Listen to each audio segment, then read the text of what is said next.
किसान साथियों राम राम। आशा और उम्मीद करता हूं कि आप सब ठीक ठाक होंगे।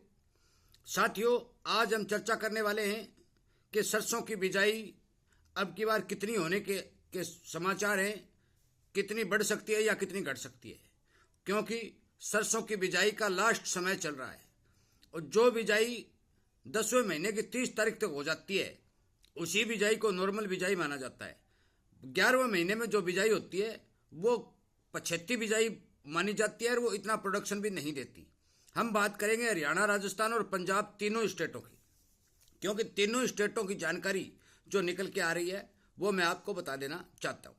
साथियों, सबसे पहले तो मैं आपको बता देना चाहता हूँ कि 2-4 कमेंट जिन किसान भाइयों ने किए हैं, मैं उन कमेंटों के जवाब देना चाहता हूँ और जवाब देना मेरा फर्ज भी है। और हर किसान का कमेंट करना या कोई प्रश्न पूछना ये भी सही बात है, पूछना भी चाहिए और कमेंट करना भी चाहिए। साथियों, एक किसान ने कमेंट किया था कि ग्वार के वीडियो जो आपने बनाए थे उस वीडियो में आपने ये बोला था कि 30,000 बोरी से ज़्यादा नहीं आएगी। साथियों, एक दिन की बात नहीं है, मैंने ये बात कही थी कि 30,000 बोरी प्रतिदिन से ज़्यादा आमदनी नहीं आएगी। ये बात मैंने वास्तव में कही थी, परंतु ये बात कैसे कही थी ये बात समझने की कोशिश करो। 3 महीने का ग्वार का सीजन होता है, 10वां, 11वां और 12वां। 3 महीने में लगातार 30,000 बोरी प्रतिदिन की एवरेज नहीं आएगी, इससे ऊपर नहीं आएगी।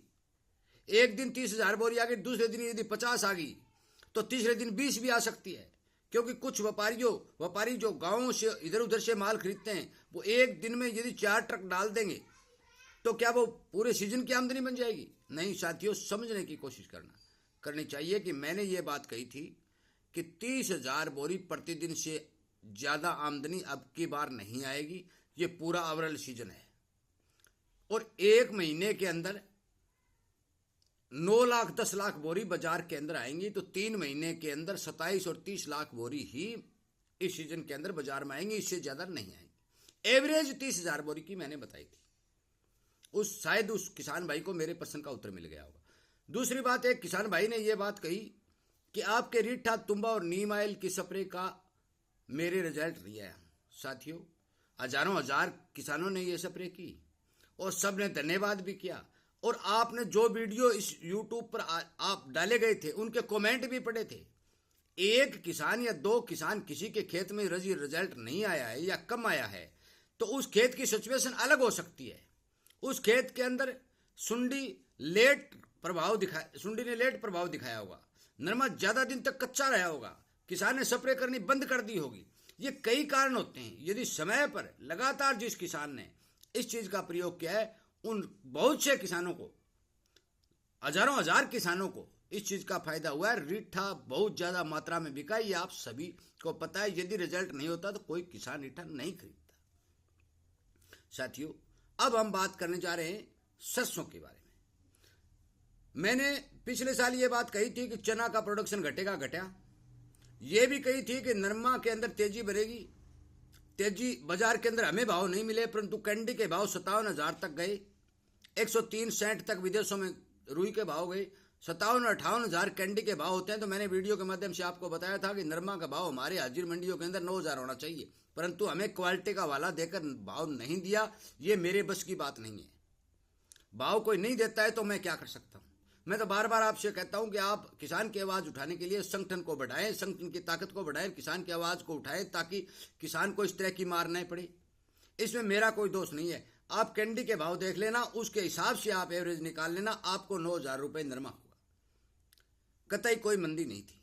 पिछली बार गवर्नमेंट ने बंपर पैदावार सरसों की बताई थी। मैंने यह बात कही थी कि सरसों की पैदावार घटेगी, घटी है।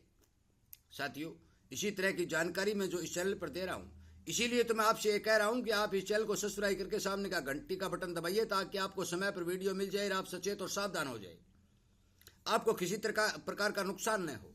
हर किसान तक इस बात को शेयर करें ताकि वो भी जागरूक और सचेत रहे। साथियों, अब मैं बता देना चाहता हूं कि सरसों की सिचुएशन क्या रहने वाली है। साथियों, मौके के ऊपर जो इनपुट निकल के आ रहे हैं, सरसों की बिजाई 15 और 20% तक घटने के समाचार मिल रहे हैं। ये पक्की बात है, या ये मत सोचना है झूठी, मैं कोई हवा में तीर नहीं मारता।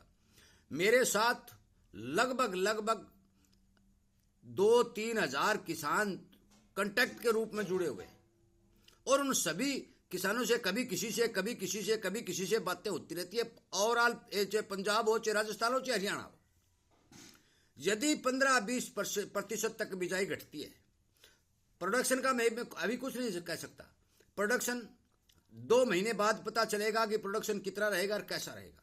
परंतु मैं ये बात बता देना चाहता हूं कि सरसों की बिजाई घटने के कारण के सरकार ने तमाम प्रयत्न किए, बीज फ्री में दे रही है। राजस्थान से कल ही मेरे पास समाचार आया कि 725 सरसों का बीज राजस्थान सरकार किसानों को फ्री में दे रही है। दूसरा, MSP भी 300 रुपये बढ़ाई है। साथियों, सरकार की तमाम कोशिशों के बावजूद किसान सरसों की बिजाई करने में पिछड़ रहा है। क्यों पिछड़ रहा है कि पिछले साल बहुत ज्यादा मरगोजा की मार आई, बहुत ज्यादा फंगस की मार आई, जिससे किसान को प्रोडक्शन नहीं मिला, उसको एक घाटा उठाना पड़ा। और सबसे ज्यादा मरगोजा के डर से किसान चने की ओर डाइवर्ट हो रहा है, चने की बिजाई ज्यादा करने की कोशिश कर रहा है। चने के बाद वो जौ को प्राथमिकता ज्यादा देने की कोशिश कर रहा है, परंतु सरसों से पीछे हटना चाहता है। साथियों, मौके के सिचुएशन में बता रहा हूं, 2 महीने बाद जो बिजाई कितनी होगी और फसल की पोजीशन कैसी है, मौसम कैसा है, उसके बाद में प्रोडक्शन का पता चलेगा।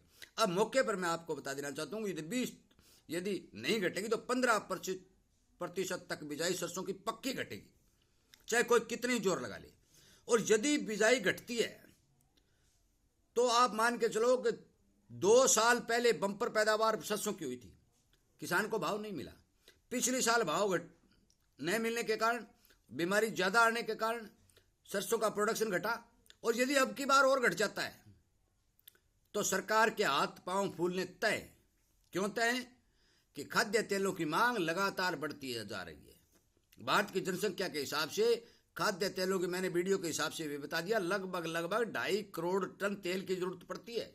और हमारे देश के अंदर सरसों, मूंगफली, सोयाबीन, जितने भी तेल वाली फसलें, उन सबको भी यदि मिला लें तो 100-120 टन ही तेल पैदा होता है। और सरकार चाहती है कि इस तेल की पूर्ति के लिए ज्यादा से ज्यादा तिल की खेती को बढ़ाया जाए, परंतु इसमें रोग बीमारी आने के कारण, प्रोडक्शन कम होने के कारण, भाव समय पर नहीं मिलने के कारण किसान हाथ पीछे खींच रहा है। साथियों, मेरा वीडियो बनाने का एक ही मकसद था कि मैंने सरसों की मौके की जो सिचुएशन, जो बिजाई पिछड़ती आ रही है, उसके बारे में बताना किसानों को उचित समझा और बताना भी चाहिए, उस बारे वीडियो बनाया गया है। साथियों, कोई भी पर्सन हो, कोई भी आप कमेंट करो, सोच समझ के पूरे ओवरऑल एरिया को ध्यान में रख करके कमेंट करें और मेरे से प्रश्न करें। मैं उस पर्सन का सबसे पहले वीडियो बनाते समय उस कमेंट वाले पर्सन का आपका उत्तर देने की कोशिश करूंगा, क्योंकि मेरा ये फर्ज भी बनता है कि जो बात मैं जानता हूं वो किसान को बतानी जरूरी है और बतानी भी चाहिए। और आपसे भी मैं निवेदन करता हूं कि आपके पास भी यदि कोई अच्छी जानकारी है तो आप कमेंट तक करके किसानों तक पहुंचाने की कोशिश करें, ताकि किसान को उस बारे हर चीज का पता चल सके। साथियों, वीडियो सुनने के लिए, चैनल को सब्सक्राइब करके इसके सामने वाली घंटी का बटन दबाकर जुड़ने के लिए, किसान हित में काम करने के लिए, शेयर करने के लिए और कमेंट करके प्रश्न पूछने के लिए मैं आप सबका तहे दिल से धन्यवाद करता हूं। और मैं उम्मीद करता हूं कि आप मेरे द्वारा दी गई जानकारियों को ठीक से, थोड़ी बातें सुनकर भी ज्यादा समझने की कोशिश करेंगे। आपका बहुत बहुत धन्यवाद।